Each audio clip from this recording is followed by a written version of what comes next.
Ko'p yillik tadqiqotlar natijasida jahon gilamdozlik san'ati 5 ta maktab asosida shakllangani aniqlandi. Bular Buxoro, Fors, Eron, Kavkaz, Hind, Xitoy va Yevropa maktablaridir.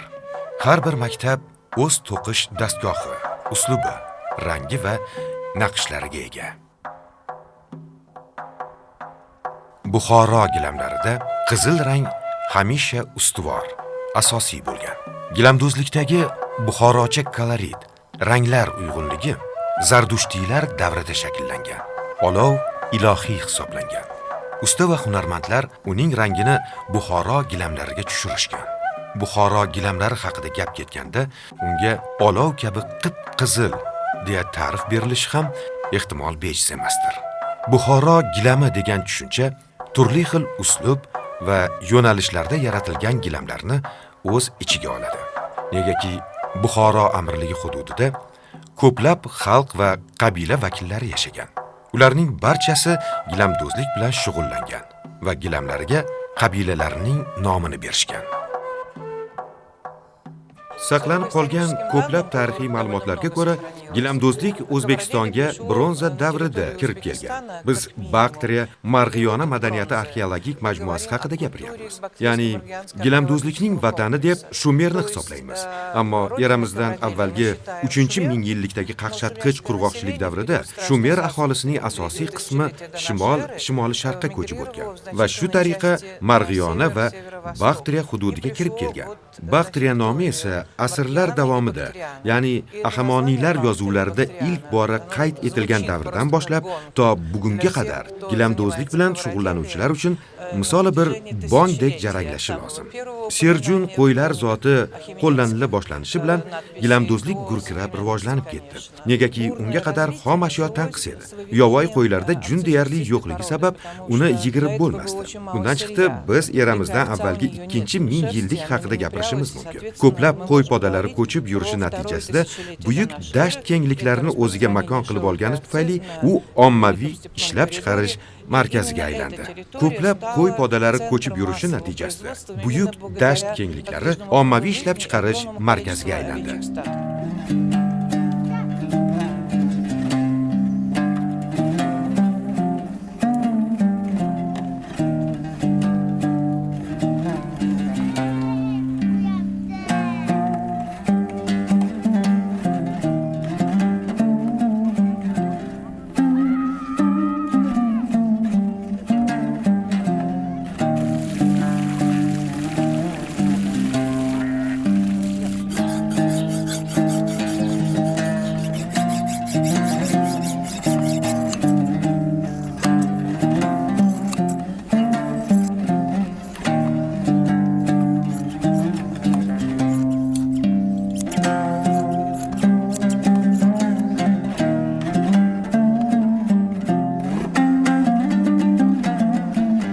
Kashta tikilgan gilamlar oq enli va qiz gilamlardir.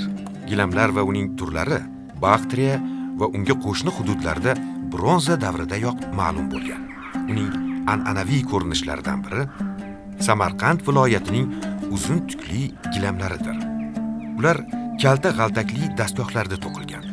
Shuning uchun ham bir-biri bilan qo'shib tikilgan bir necha uzun bo'laklardan tashkil topgan.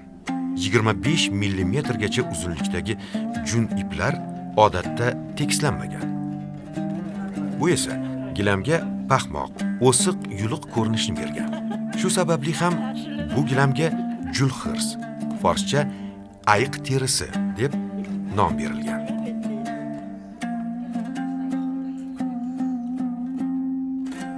Gilam himoya vositasi sifatida qabul qilingan. U oila, uylarni balo qazo va ko'z tegishidan asraydigan bir tumor bo'lgan. Gilamlar ma'lum qoidalar asosida to'qilgan. Uni to'qish paytida ana shu qoidalarga qat'iy rioya qilish talab etilardi. Gilamda albatta yilning 12 oyi singari 12 ta medalyon yoki 12 ta qalqon bo'lishi va har birining ichida biron qushning boshi, nayza yoki jonivorning shoxi aks ettirilgan bo'lishi zarur edi. Musulmon uyg'onish davrida Buxoro va Xorazm, Shosh va Termiz o'zining gilamlari va matolari bilan shuhrat qozongan. Narshahiyning guvohlik berishicha, Buxoro joy namozlari xalifa saroyi uchun Bag'dodga jo'natilgan. Buxoro emirati katta bo'lgan. Masalan, Salor, Yomu, Teka degan aholi turadigan undaqalar shu gilam bilan har bir o'zining nusxalari, o'z ranglari bo'lgan. Shu tabiatiga qarab ranglar farq qilingan. Hozir davrda ham shu bor. Endi Buxoro gilam to'qishini maktabini olsak agar, eng eski Buxoro gilami 9-asr deyshamiz, fragmenti Gretsiya muzeyida Betahki ismi.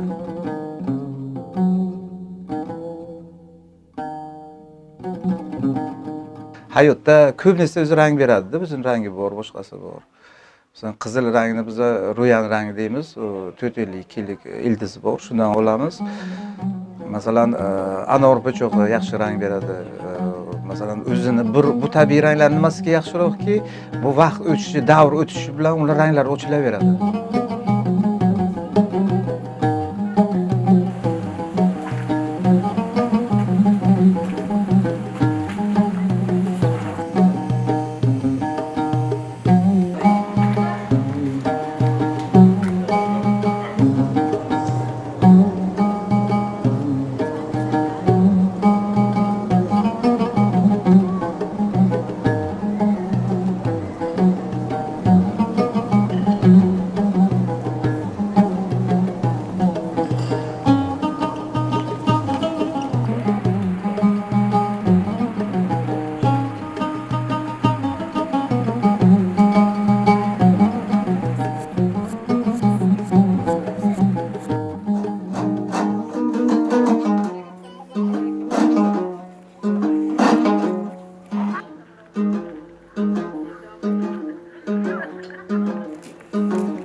I've been working with Central Asian textiles. Men 1972-yildan beri Markaziy Osiyo matolari va buyumlarini o'rganib kelaman. Mendan dunyodagi eng sevimli gilamlarimdan biri bo'lgan o'zbek gilamlari haqida gapirishimni so'rashdi.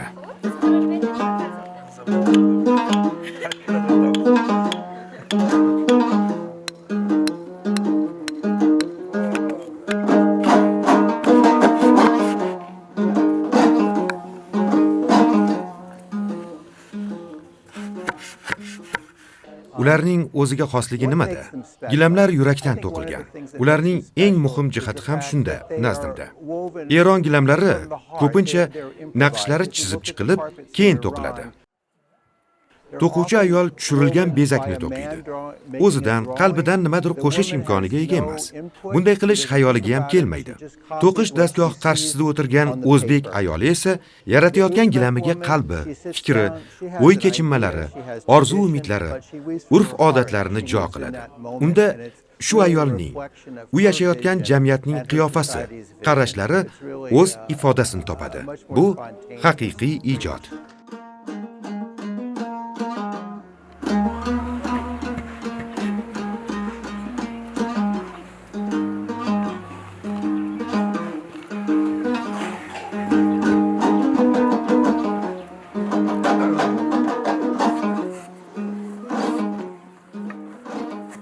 Novgorodni gilami bu. Bu hozir 1, 2, 3, 4, 5, 6, 7, 8, 9 taxtadan iborat. Har bir taxtasi 35 santimetrgacha. Bir taxtani to'qiladida jum bilan. To'qilgandan keyin bu tikiladi. Bu juda noyob gilam. Kim kelsa birinchi mana shunga e'tibor qilardi. Bu odamni o'ziga jalb qiladigan. O'sha uchun men buni yaxshi ko'raman. Bu meni tushunadi ham bu gilam. Tushundingizmi? Tushunarman. Ana bu gilam ham Surxondaryoni gilami. Bu ham buni oti og'in deyiladi. Oq en. Oq en degani eni oq.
Bizlarni asosan mayorika ranglarimizda 4 ta xil rang bor. Oq, ko'k, qora, yashil rang. Bu gilamlarga tushirganimizda faqat hech qanday o'zgartirmasdan, naqshlari, guli, boshqasi shularni buzmasdan gilamni to'qib chiqaramiz. Bizni asosan 14-15-asrda yo'qolib ketgan dizaynlarimiz miniatyuralar. Bularni bizlar lupada qarab chizib olamiz, mayda naqshlarni millimetrovkaga o'tiramiz hamda undan keyin qizlarga beramiz. Qizlar uni gilam qilib to'qib chiqarishadi. Ipaklarni biz asosan o'zimizda o'rganishdan olamiz hamda bu yerda biz uni qayta ishlov berib, uni ishkor bilan yuvib, klayini tushirib, undan keyin ranglarga bo'yab boshlaymiz. Oldiniga ochiq toshga pishirib olamiz, undan keyin har xil ranglarga bo'yash mumkin. Qizil, sariq, ko'k ranglarga bo'yash mumkin.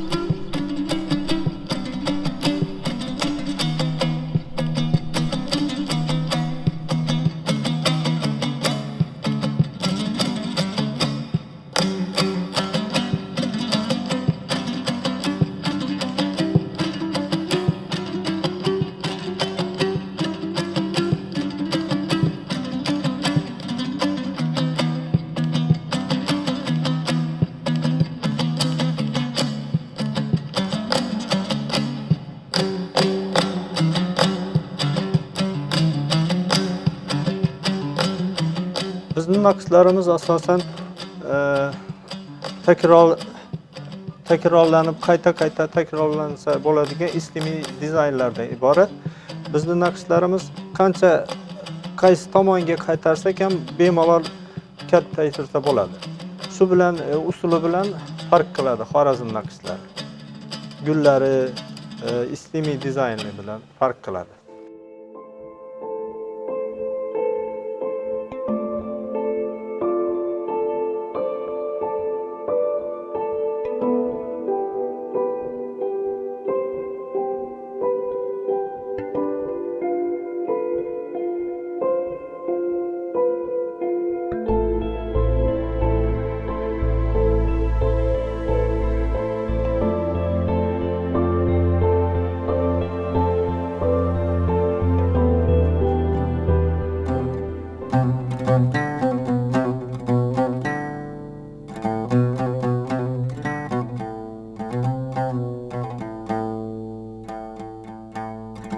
Ковер как знак, как Gilam bir belgi. Movarrou Nahr madaniyati timsoli. U O'zbekiston hududi tamaddunining barcha rivojlanish bosqichlarida saqlanib kelgan.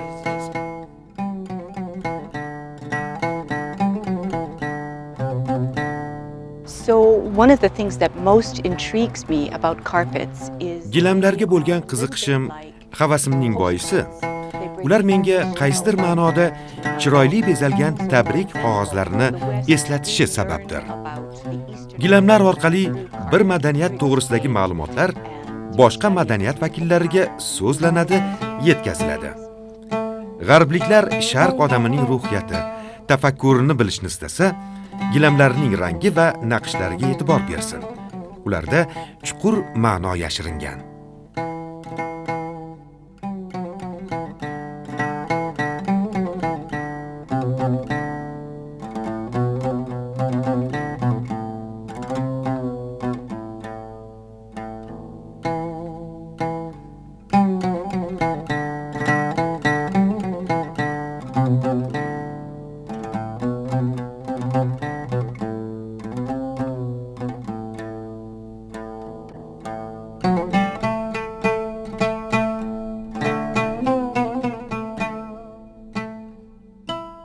Men uchun gilam bu odamni butun mehnati, o'zini mehnati masalan, unga mehr berib to'kiydi, 1 yil to'kiydi, 6 oy to'kiydi, 3 oy to'kiydi, har xil razmerlarda. Unga o'zini ko'zini nurini berib to'kiydi. Unda o'zi qadrli bo'ladi-da bu odam uchun. Usta hunarmandlar uchun har bir kirgan o'zini ishi juda ham qadrli bo'ladi. Gilamni o'zini bir fayzi bor-da, masalan shu uyda tashalgan payt uyligi boshqa xil tuyuladi gilam bilanda. Mana shu ekspozitsiyamda bor, gilam, itaklar, misol kumushlar bor. Misol mana uylarim ham bor. Hozir o'ydami galereya kolleksiya qilsam-u, shu meni niyatim shu kolleksiyam shu Buxoroda qolsin, mendan keyin yo'qolmasin. Yo'qolmasa agar men kolleksiyamni bemalol qo'yishga roziman.